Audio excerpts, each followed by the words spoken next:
Hi friends, welcome to Engineers Today. இந்த வீடியோல பாத்தீங்கன்னா சர்டிஃபிகேட் என்னென்ன தேவை போத் ஜாபுக்கா இருந்தாலும் சரி, நீங்க வந்து பிஜி படிக்கிறதா இருந்தாலும் சரி, யூஜி படிக்கிறதா இருந்தாலும் சரி, டியூவல் கோர்ஸ் படிக்கிறதா இருந்தாலும் சரி, அட் அ டைம்ல பாத்தீங்கன்னா ரெண்டு கோர்ஸ் படிக்கிறதா இருந்தாலும் சரி, என்னென்ன சர்டிஃபிகேட் வந்து தேவைப்படும், அதாவது கம்பெனிலயும் சரி காலேஜ்லயும் சரி என்னென்ன சர்டிஃபிகேட் வந்து கேட்பாங்க அப்படிங்கறத பத்தி தான் இந்த வீடியோல கம்ப்ளீட்டா பேச போறேன். அதனால ஸ்கிப் பண்ணாம கண்டினியூவா என் வீடியோவை பாருங்க. எல்லா இன்ஃபர்மேஷனும் கண்டிப்பா உங்களுக்கு வந்து யூஸ்ஃபுல்லா இருக்கும். அதனால ஸ்கிப் பண்ணாம பாருங்க.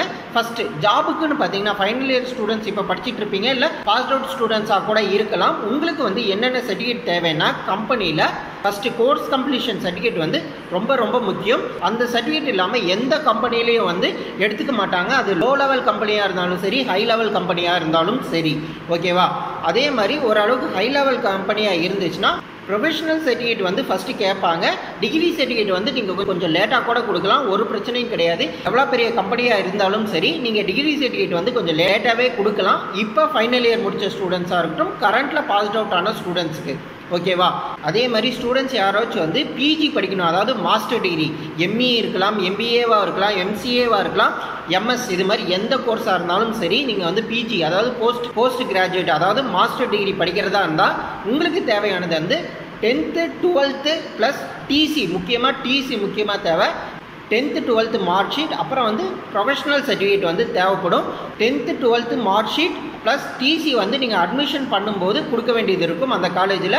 அதுக்கப்புறம் நீங்கள் ப்ரொஃபஷனல் சர்டிஃபிகேட் வந்து எக்ஸாமுக்கு, அதாவது ஃபஸ்ட்டு செமஸ்டர் நீங்கள் வந்து பிஜி ஜாயின் பண்ணிட்ட பிறகு ஃபஸ்ட் செமஸ்டர் எக்ஸாமுக்கு முன்னாடி வந்து நீங்கள் ப்ரொஃபஷனல் சர்டிஃபிகேட்டை கொடுத்தா மட்டும் போதும். நீங்கள் டிகிரி சர்டிஃபிகேட் வந்து கொஞ்சம் லேட்டாக கூட கொடுக்கலாம், ஒரு பிரச்சனையும் கிடையாது. ஏன்னா எல்லா காலேஜுக்கும் சரி எல்லா கம்பெனிக்கும் சரி டிகிரி சர்டிஃபிகேட் கொடுக்கறதுக்கு மினிமம் வந்து ஒரு 6 to 10 month கூட ஆகலாம், ஏன் ஈவன் 1 year கூட ஆகலாம் டிகிரி சர்டிஃபிகேட் வந்து காலேஜ் வந்து கொடுக்கறதுக்கு. ஸோ டிகிரி சர்டிஃபிகேட் வந்து கம்பெனி சைடும் சரி காலேஜ் சைடும் சரி இமீடியட்டாக கேட்க மாட்டாங்க. அதே மாதிரி ஸ்டூடெண்ட்ஸ் உங்களில் எத்தனை பேர்த்துக்கு வந்து இந்த விஷயம் தெரியும்னு எனக்கு தெரியல. அதாவது யூஜிசி வந்து பர்மிஷன் கொடுத்துருக்கு டியூவல் டிகிரி பண்ணலான்னு, அதாவது 2 டிகிரி வந்து அட் அ டைமில் பண்ணலாம். நீங்கள் வந்து +2 முடிச்சிட்ட பிறகு 2 பேச்சுலர் டிகிரி வந்து பண்ணலாம். அதே மாதிரி பேச்சுலர் டிகிரி முடிச்சிட்ட பிறகு 2 போஸ்ட் கிராஜுவேட் அதாவது மாஸ்டர் டிகிரி வந்து 2 டிகிரி பண்ணலாம் அட் அ டைமில், ஓகேவா? அதுதான் முக்கியமான விஷயம். அட் அ டைமில் வந்து நீங்கள் வந்து யூஜியும் சரி பிஜியும் சரி 2 பண்ணலாம். அதாவது யூஜி படிச்சுட்டே இருக்கும்போது பிஜி பண்ண முடியாது, ஆனால் யூஜி படிக்கும் போதே இன்னொரு யூஜி கோர்ஸ் பண்ணலாம். அதே மாதிரி பிஜி படிச்சுட்டு இருக்கும் போதே இன்னொரு பிஜி கோர்ஸ் பண்ணலாம். அதுக்கு வந்து யூஜிசி வந்து பர்மிஷன் கொடுத்துருக்காங்க. ஆனால் ஒரு கண்டிஷனோட, என்னன்னா ஒன்று ஃபுல் டைமில் நீங்கள் பண்ணீங்கன்னா, அதாவது ஒரு டிகிரி வந்து நீங்கள் ஃபுல் டைமில் பண்ணீங்கன்னா இன்னொரு டிகிரி வந்து நீங்கள் பார்ட் டைம்லையோ இல்லை கரஸ்லையோ தான் பண்ணணும். 2 கோர்ஸ் வந்து நீங்கள் அட் அ டைமில் வந்து ஃபுல் டைமில் பண்ணக்கூடாது. அதாவது 2 யூஜி கோர்ஸ் வந்து அட் அ டைமில் ஃபுல் டைமில் பண்ணக்கூடாது, அதே மாதிரி பார்ட் டைம்லையும் பண்ணக்கூடாது, கரஸ்லையும் பண்ணக்கூடாது. ஒன்று வந்து ஃபுல் டைம்லையும், இன்னொன்று வந்து பார்ட் டைம்லையும், இன்னொன்று வந்து கரஸ்லையோ, இப்படி வந்து எப்படி வேணாலும் பண்ணிக்கலாம். ஆனால் அட் அ டைமில் 2 கோர்ஸ் வந்து பார்ட் டைம்லையோ இல்லை ஃபுல் டைம்லையோ பண்ணக்கூடாது. ஒன்று பார்ட் டைமாகவும் ஒன்று ஃபுல் டைமாகவும் பேரலாக பண்ணிக்கலாம், ஒன்றும் பிரச்சனை இல்லை. அதே மாதிரி தான் யூஜிக்கும், ஓகேவா? அதுக்கு என்ன சர்டிஃபிகேட் தேவைன்னா, நீங்கள் வந்து யூஜி சேர்றதா இருந்தால், டியூவல் கோர்ஸ் பண்ணுறதா இருந்தால் நீங்கள் வந்து டிசி 10th 12th வந்து ஃபுல் டைமில் வந்து கொடுத்துருப்பீங்க காலேஜில். பார்ட் டைமில் படிக்கும்போது நீங்கள் வந்து அதுக்கான ஜெராக்ஸ் காப்பி கொடுத்தா போதும். 10th 12th டிசிக்கான ஜெராக்ஸ் காப்பி கொடுத்தா போதும். அதே மாதிரி கரஸில் பண்ணும்போதும், ஓகேவா?